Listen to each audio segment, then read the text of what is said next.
Hello out there. Welcome to the new episode of Dakota Boys Talk Movies.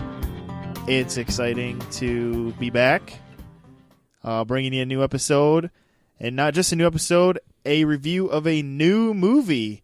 Tonight we will be reviewing 10 Cloverfield Lane, as J.J. Abrams puts it, blood relative to the 2008 hit found footage film Cloverfield. But I think we can all be very grateful that this one was not found footage. Yes. And for those of you wondering what Cloverfield was, we'll get into that later. Yeah. You really don't, and that's a good buffer for this. If you find this intriguing, you're like, well, I've never seen Cloverfield. Don't worry about it. It's a blood relative.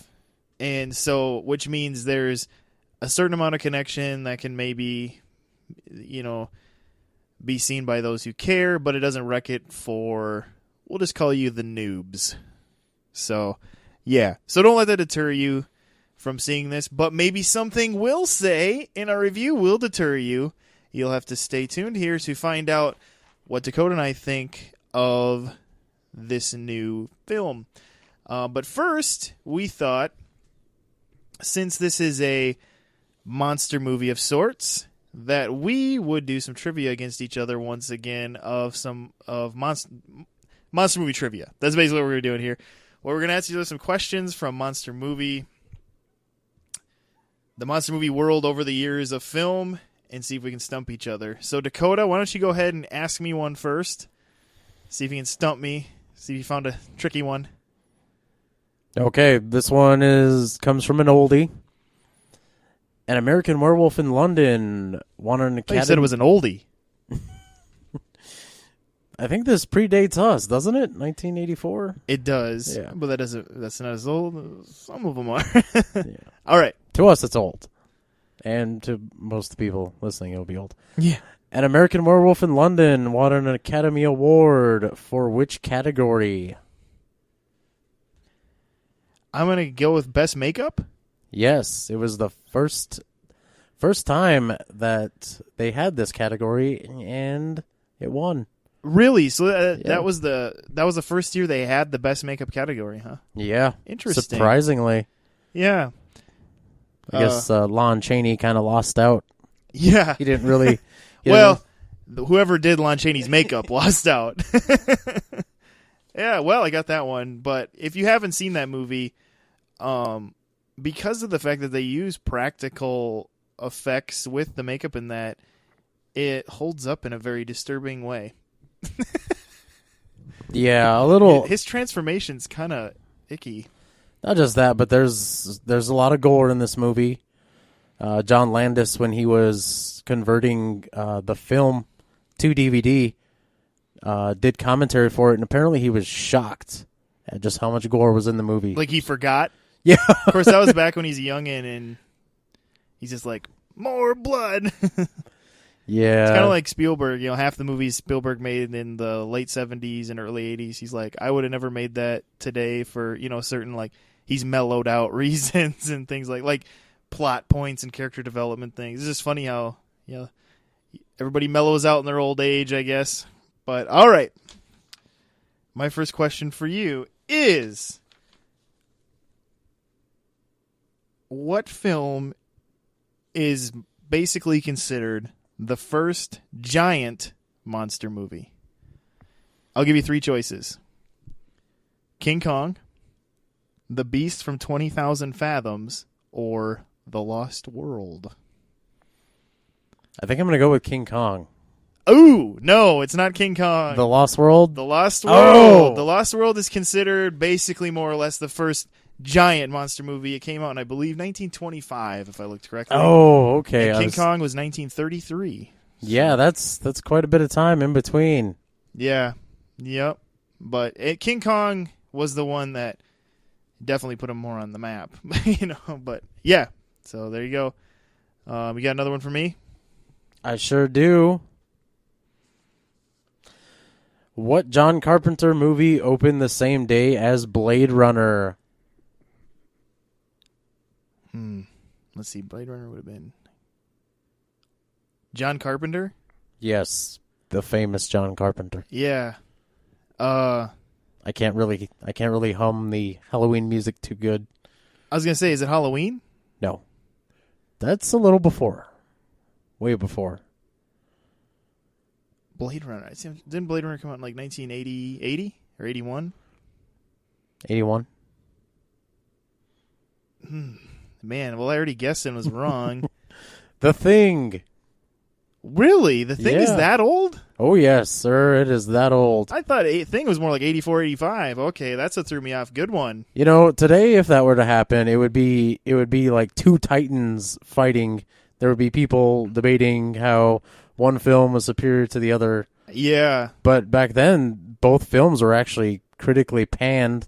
The thing about The Thing is, though, John Carpenter, of course, kind of had a following, so people went to his movies, whereas Blade Runner everyone just kind of turned their backs to it. So he was always gonna have his following, but Blade Runner was like so misunderstood and still is, and people either love it or hate it. So, yeah, it's interesting. Well, you got me on that one. Okay, let's see here.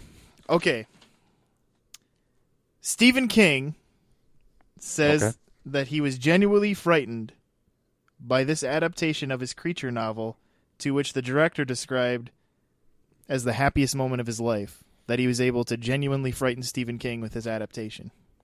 Was it? No. Oh. Wasn't it. Pet Sematary? No. Oh. It was The Mist.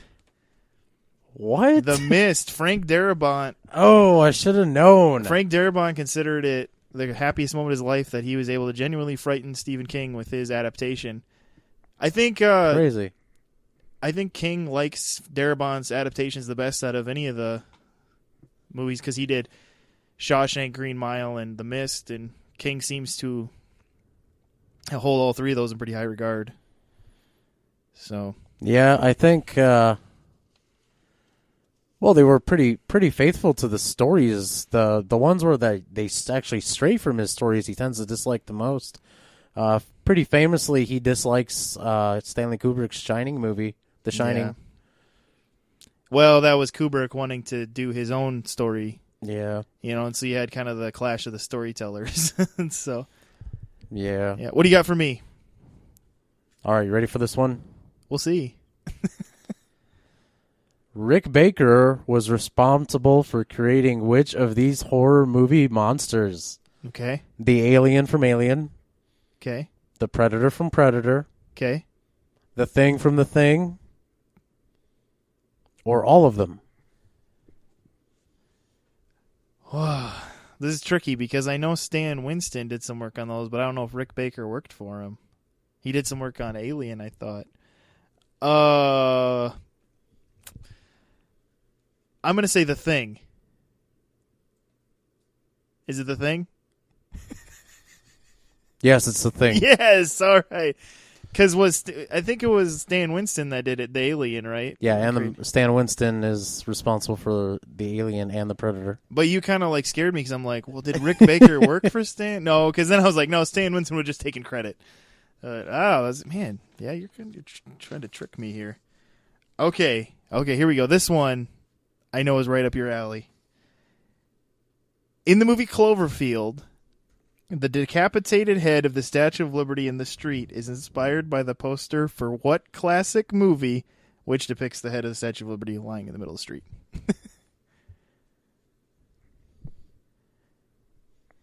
Man. I know you know this because I know you like this movie.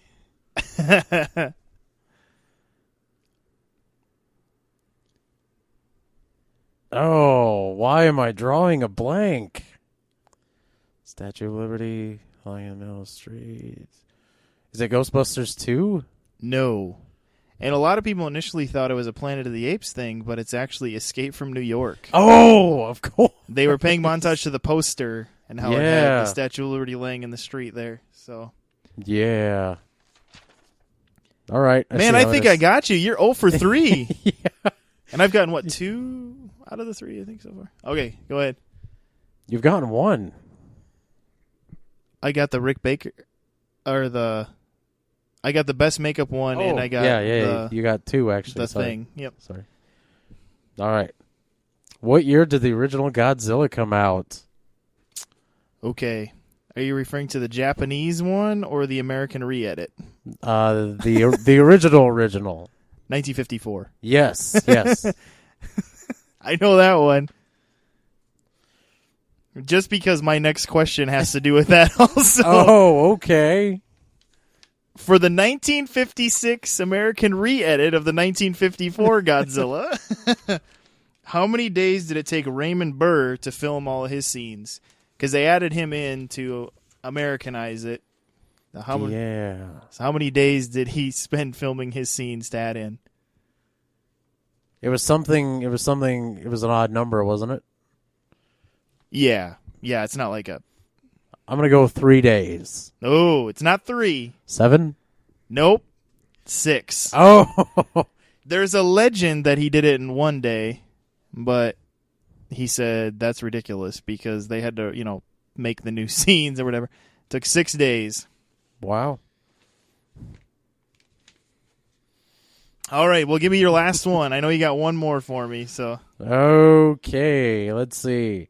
This monster movie actually caused people to leave the theater because they were suffering from motion sickness. Cloverfield? Yes. Yeah. That's why we were glad this one wasn't found footage. Yeah. It was a little too shaky at times. I'm not sure if it's a rumor or not, but supposedly some theaters did have like a warning if you're prone to motion sickness, you may not want to watch this movie. Well, I guess if you went to it on an IMAX, that would be really bad. If I don't know if IMAX has showed it, but that wouldn't be a very good movie on IMAX since it was filmed on like not as good of a camera for the purposes of the movie. Yeah, I've actually wanted to. I have a friend that suffers from motion sickness like really easily. Like, okay. I was wanting her to just watch this movie, see how she handles it. Start her easy with Born Supremacy. All right, here's my last one for you. What famous 1930s bombshell refused the main role in King Kong as Ann Darrow? Jean Harlow, Mae West, or Veronica Lake? Oh, man. I know this one, too. That's what bothers me. Which one of those is considered the original, like more or less the original bombshell?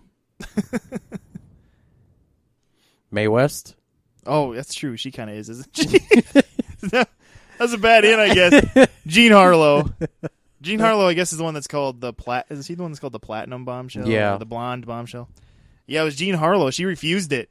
She was the one they wanted. I'm guessing that's why Ann Darrow, Jean Harlow, maybe even why she has like a name that kind of sounds like hers. Yeah. But Fay Wray snatched it up. Probably to... yeah, and I think she was even kind of lied to. I think she said... I think the producer told her, or Marion C. Cooper or whatever, said, yeah, you'll be playing opposite a tall, dark leading man or something. And so she thought it was going to be like Cary Grant or something. Wow. And it ended up being, an ape, giant ape. So, yeah, it's funny but they treated women terrible back then. It's like, yeah, you're going to be next to a tall, giant man. Stupid woman. Oh, gal. It was a different time. The good old days. At least we don't objectify women anymore. Yeah. Thank God those days are over. Yeah, man. I'm glad we're past that. Yeah.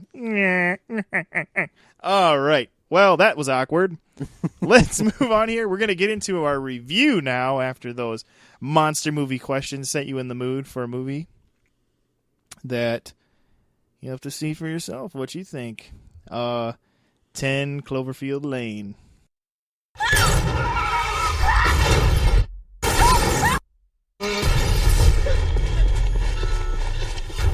I focus on being prepared. I saved your life by bringing you here. I knew this day would come. It's not safe out there.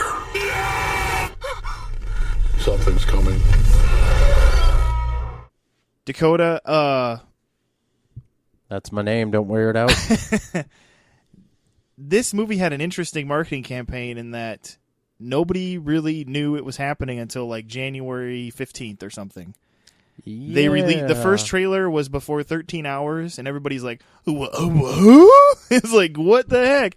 And then it said it was coming out in March, so literally just had a 2-month campaign where it just kind of came out of nowhere. And how early were you familiar with it? Were you familiar with it pretty much from January, or? Yeah, I'm trying to remember. I was doing something. I was at home. And somebody mentioned that, oh my gosh, there's a Cloverfield movie. Someone posted something on Facebook, a sequel that's coming out.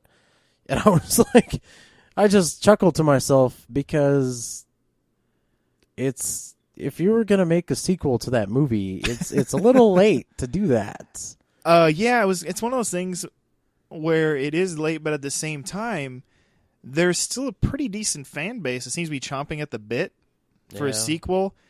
And I think, some of those really, the people that are really big fans of Cloverfield, we're kind of disappointed that this is what it ended up. I'm not necessarily directly talking about the movie. I'm just talking about the fact that he goes, well, it's not really a sequel. Yeah. And so they're like, well, that's what we wanted. But at the same time, I've thought to myself since 2008, when there was talk of maybe someday doing a sequel, I always thought to myself, what would they do? Where would you go with that story in terms of a direct sequel? And so maybe that's why we ended up getting 10 Cloverfield Lane, because they found this as like, well, maybe this is a way we can just play with that world, Yeah. Where maybe that's a kind of a funner way to go at it, is just to play with that world a little bit.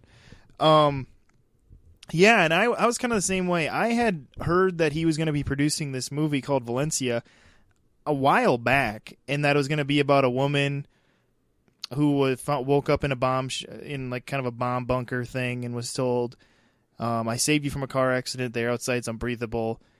And that it was going to be kind of a thriller about if she could trust this guy who found her, or if he was a kidnapper, and it was kind of a psychological thriller.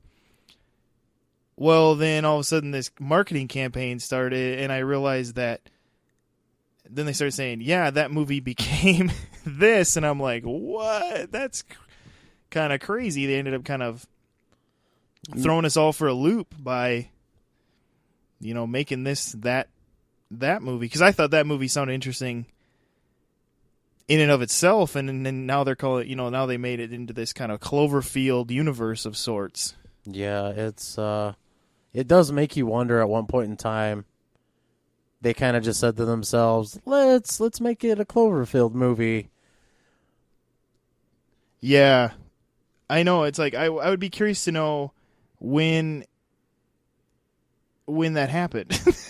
Like when in the, because it almost comes across as it could have happened as the film was actually being shot. Yeah. Without giving away anything about the movie, I was thinking the same thing, where that definitely could have been a possibility, where it was like, even during, like, maybe principal photography had already started. Yeah. When that idea came to full fruit, like when they decided to go through with that idea. So yeah, it's just kind of interesting stuff. But yeah, so that's basically, what I kind of said there about initially. That's kind of the basic premise of the movie. Is you have a woman who gets in a car wreck and wakes up injured and kind of handcuffed in this bunker, and he says, I saved your life. Not only from the car accident, but the outside world is now uninhabitable. Something bad happened. You're safer. You're safe here. If you were out there, you'd already be dead. And it kind of comes down to this: can this person trust this man? Because it's like it's one of those things where it's like she didn't. I mean, it's not like this was even a distant neighbor. This was just a total, complete stranger to her. And so, yeah, and the guy who has this bomb bunker, I guess what's called a bunker, is played by John Goodman. And how'd you feel about his performance in this movie, Dakota? It was really surprising to watch him in this movie because this is kind of a side of him we never really have seen before. Not mainstream. Yeah. Like, there's been a few times where kind of like under the radar, independent type things, he's played more serious roles, or, I mean, it's in that kind of realm of his repertoire. But yeah, I mean, this is the first time mainstream I remember him playing a role like kind of this serious, subdued, not a real whole lot of comedy. I mean, Yeah. no funny business type stuff. And so, yeah, but I don't know. How'd you feel? How'd you feel about him in that role? Did that... Well, it was surprising and a just kind of jarring because when you first meet the guy, he doesn't really come off as creepy. He comes off as somebody who's just like really awkward. Yeah, kind of... who's kind of like walking a tightrope between... Yeah, he's a very tense individual. And, man, it was weird. It was weird, but after a while I didn't think of it as John Goodman. But to see John Goodman like that initially, just such a tense person, kind of wound tight. And, yeah, he just did a real good job with that. And then, of course, the female lead is played by Mary Elizabeth Winstead, who I like to call the modern-day Scream Queen. She just kind of ends up in a lot of thriller, horror-type movies. I was first introduced to her with the movie Sky High. I think that's how she got famous, isn't it? More or less. That was the first time I had heard of her, I guess, personally. I mean, she's fine in that. I mean, it was just kind of she's just playing kind of your average teenage girl, and then, her role gets a little more complicated in that. But, she's fine or whatever. And then she just kind of slowly built a name for herself over the years to where, just a few years ago, she was actually in the prequel / reboot of The Thing. Yeah, where she was pretty much the main character then too, and she surprised a lot of people in that movie because she didn't. Everyone knew she was going to be the main star of that movie, and the movie was obviously going to border on action / horror. And her character was kind of unassuming at first. Mm-hmm. And throughout the whole movie, just like in this one, she kind of just gets stronger and stronger. To the end of the movie where she's the last one left standing. Yeah, and then a few years before that, she just had some bit roles in like a Grindhouse movie that Quentin Tarantino made. And she played Bruce Willis's daughter in Live Free or Die Hard, and she had just kind of built herself. But it seemed like, as far as kind of like main acting roles, she didn't really have a lot of those. Not in the mainstream. I mean, she was the lead girl in Scott Pilgrim versus the World. Yeah, and she kind of, I guess another category you can always put her in is like she kind of ends up as being kind of the pretty girl in a lot of geek movies. Yeah, or kind of like maybe like you could call them like they're more like cult movies / geek type movies where she ends up kind of being the main pretty girl, or but a lot of times, like you've been talking about more recently, she's been more than the pretty girl.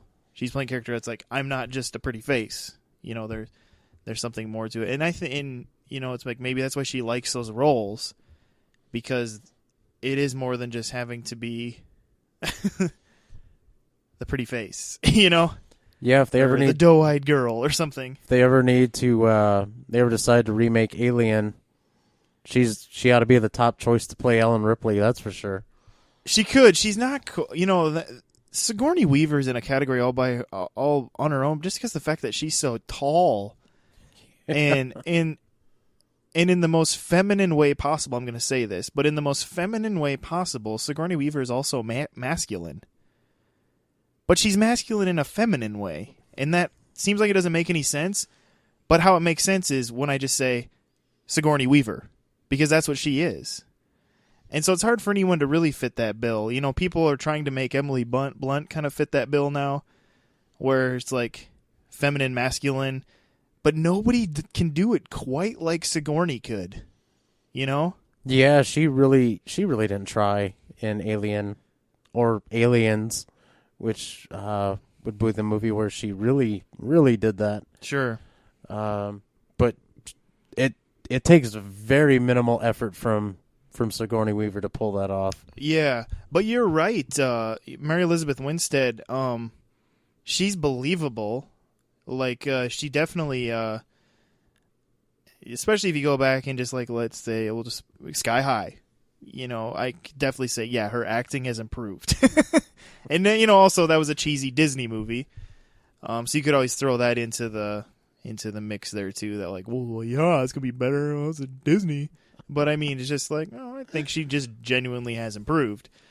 And then there's another character that kind of brings full circle the trio that you really get to know this movie is a guy named, his name's Emmett in the movie. His real name is John Gallagher. And he's a guy who I'm minimally familiar with. I've seen him in one other thing. But and the other thing I saw him in, he was a really strong actor in that, and in this one I thought he's pretty strong too. I thought his acting was pretty strong too, and you know, the movie really just hinges on you buying John Goodman in, can we trust him, can we not trust him?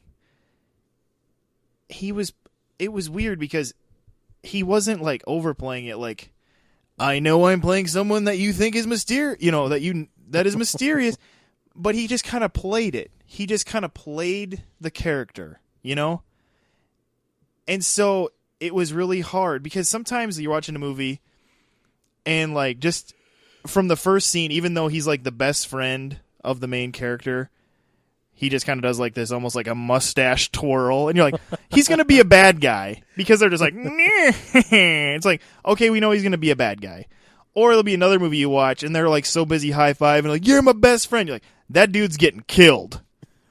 You know? But in this movie, John Goodman, he just plays this character so just kind of straightforward playing it that I just felt like it was hard. You didn't know, is he bad? Is he nice? Is he human? You know, I mean, did you get that sense too, Dakota? I think he's the one who really made this movie work, in my opinion. Oh yeah, he definitely kept me on my toes. It was good Lord, he had a lot of tense scenes in this movie, and it was. But that's the thing. Even in those tense scenes, it's like, it wasn't like overboard where it's like, okay, now I know he's the villain. You're still going, maybe he's not, you know, or you just basically get to a point where you go, he's not the villain. And there's, you know, and that's what's so good about the performance. I think, you know, it's just, and I'm not sitting here saying like, you know, Oscar caliber necessarily, but strong. Definitely a strong performance. Yeah, he definitely gave one of those performances that you kind of just remember. Pretty sure we're going to be talking about that one for a while. Yeah, it's a very memorable performance, and again, I think it's just a guy who's been around the block, and he's just honed his skill, you know? Yeah, he was pretty good in Argo. That's true. He was in Argo just a few years ago. Yeah. And I don't know. To be that was probably. I don't want to say which film is better, but he certainly acted more in this movie. He was playing a more yeah, because he was more of a supporting in Argo. Yeah, and then this one, he's all over the place. Yeah, he's top bill. Yeah, it's just as much his movie as it is Mary Elizabeth Winstead's character. Her character's name is Michelle, and being the one who's all of a sudden in this scenario. So yeah, and so I guess as far as just filmmaking overall, how'd you feel about that? Just like the look and feel of the movie, and just how we kind of progress through the story. Where were you with that? I thought it was all pretty good. This movie takes place in a bunker, so there's not a lot of traveling around in locations. Yeah, it's not a road trip movie. Yeah, it's all kind of the same set, just kind of the same rooms that they're using. And sometimes the movies where they do that, it gets you feel like you get bogged down, or you wish the story would hurry up. You don't really feel that in this. Yeah, there was never really a part of the movie where I was like, okay, it's slow, we can move on. Everything seemed to matter. Everything seemed to be a piece to the puzzle that you wanted, to where, yeah, you were just kind of in the flow of the movie. And I think on top of that, just the fact that, as we talked about, nearly the whole movie is just kind of one tense scene. Even though there are cuts, and time jumps, it still just feels like one long tense scene. And so I think just that, and the fact that there's these characters that you've bought into, it just keeps you in there. Just keeps you in that moment, in that time, and things like that. Yeah, but I don't know. There's not too much more I think we can really say here without giving more away than we want to. So I think maybe let's just go into maybe final thoughts, Dakota. What are your final thoughts on this movie? Oh, we've been talking about how much what we liked in this movie, and there's a lot to like about this movie. Like I said, I especially enjoyed all the tension in this movie because it kept you focused on what was going on. Yes. This movie is nearly hyper-focused. Yeah, with the characters in this movie. It's a phrase that gets used way too much, but I'm going to use it for this. It's a white-knuckle thrill ride. And then we got to, the last 10 minutes of this movie. And I was sitting there just kind of like, what's going on? Let's call it the third act. Yeah. It's the shortest third act ever, but it's there. We'll just call it that. Maybe how I'd put it is the finale causes you to maybe think about it a little bit after you leave, and then you just kind of got to decide for yourself exactly how you feel about it. But I guess overall I would say, it was a lot more tense than I thought it would be. I mean, I knew I was going to go in there and be like, okay, this is going to be kind of a thriller thing, but it was even more tense than I thought it was going to be. It did have a few surprises that I'd never really expected, or would have thought, okay, that's where it's going to go. That were I found satisfying, the surprises that there were. And as far as, the whole finale type thing, I don't poo-poo it. There were some interesting elements there, and then it kind of leads to this, okay, I see what you did there, kind of you sly dog type thing, where there was a conclusion of sorts that gave you some closure there that I was okay with, which causes, I guess, we decided on this episode our grading system would be letter grade. And it causes me to... This is really hard. I was kind of debating between these two. And... Oh, it's so tough. I think I'm going to end up... Here, I was debating between A- and B+, because I feel like it rides right in between there. But I think I'm going to do it just because the things it did give me surprised me enough where I would push that up, give it where it would boost it up for me to where I would just give it a straight up A-.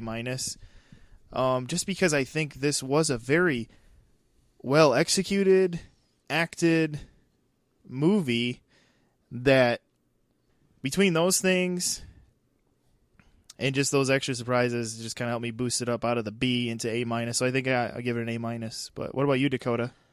I'm giving it a B. And just a B? Yep. Okay. And I'm giving it a B just because of that ending. and that's where it's kind of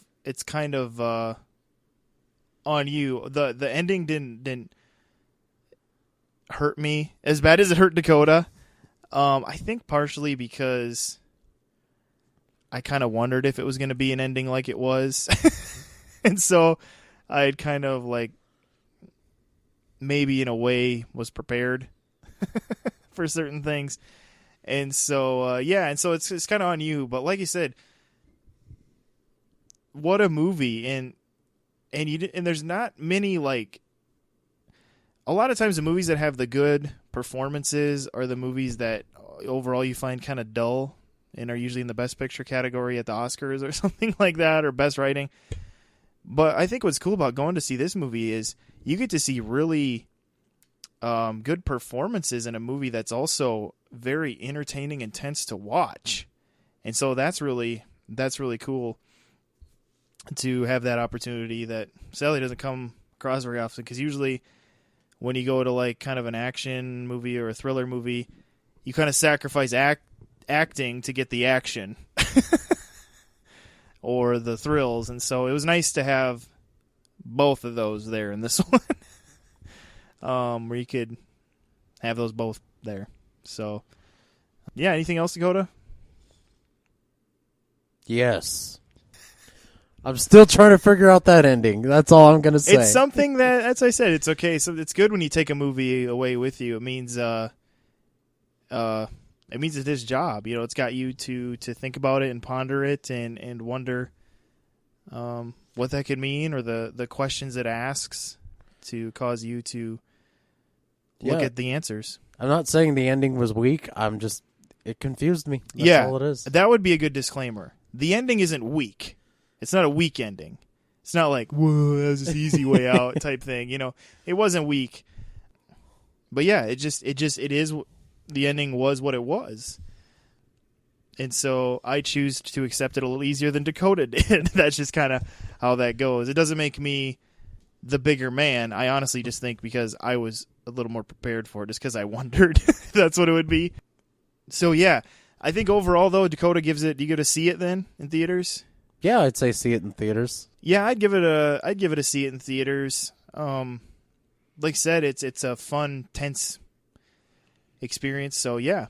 But I think with that, we'll wrap up this episode. Remember to subscribe to us on YouTube or iTunes or whatever other way you listen to us. It's cool to know you're there and care enough to subscribe and want to know when our new stuff is.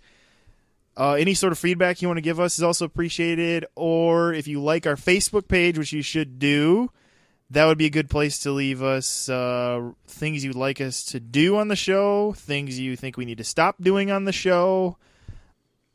Musical numbers maybe you would want us to sing. Yeah, Dakota's always up for singing musical numbers, especially if it's from Rocky Horror Picture Show. Oh, no, not Rocky Horror Picture Show. Little Shop of Horrors. Yes. Wrong horror thing. Oops, that's funny. I don't know if he'll want to do Rocky Horror Picture Show. Oh, man. Yeah, just anything like that. So make sure you do that too. And we also like to throw news updates on there about just whatever's going on in the movie world. So do those things, please. We appreciate it.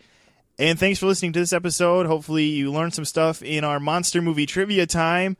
And hopefully, since we both did like it, we've encouraged you to see 10 Cloverfield Lane. And yeah, but with that, I think we'll close the show here. So this is Steven. And this is Dakota. See you later.